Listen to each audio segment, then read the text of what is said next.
வெயிலுக்கு ரொம்ப இதமான கவினி அரிசி கூழுங்க.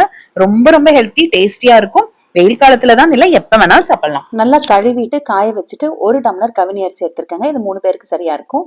ட்ரை மிக்ஸி ஜார்ல நல்லா ட்ரையா எவ்வளவு மேக்சிமம் பொடிக்க முடியுமோ அவ்வளவு பொடிச்சு எடுத்துக்கோங்க. நீங்க ஃப்ரெஷ்ஷா கழுவிட்டு தண்ணி வடிச்சிட்டு கூட பொடிச்சுக்கலாம்.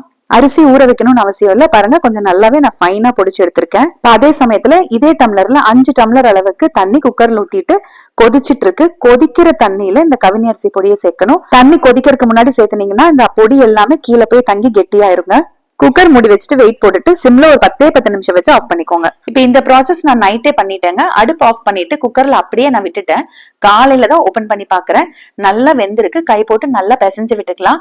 கட்டிகள் எல்லாம் இருக்கவே இருக்காதுங்க. நீங்க முன்னாடி நாள் சாயங்காலமே இந்த ப்ராசஸ் பண்றதா இருந்தா வேக வச்சுட்டு நல்லா ஆறினதுக்கு அப்புறமா தண்ணி ஊத்தி கூட வச்சுக்கலாம்.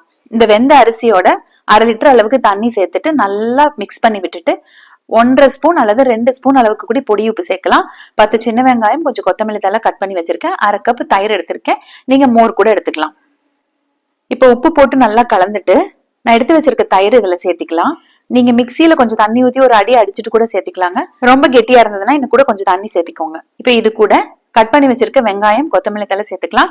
நீங்க பச்சை மிளகாய் வேணும்னாலும் சேர்த்திக்கலாம். மாங்காய் குட்டி குட்டியா கட் பண்ணி கூட சேர்த்திக்கலாங்க. ரொம்ப கெட்டியா இருந்தா பிளேட்ல போட்டு சாப்பிட்டுக்கோங்க. தண்ணி மாதிரி இருந்தா டம்ளர்ல ஊத்திக்கோங்க.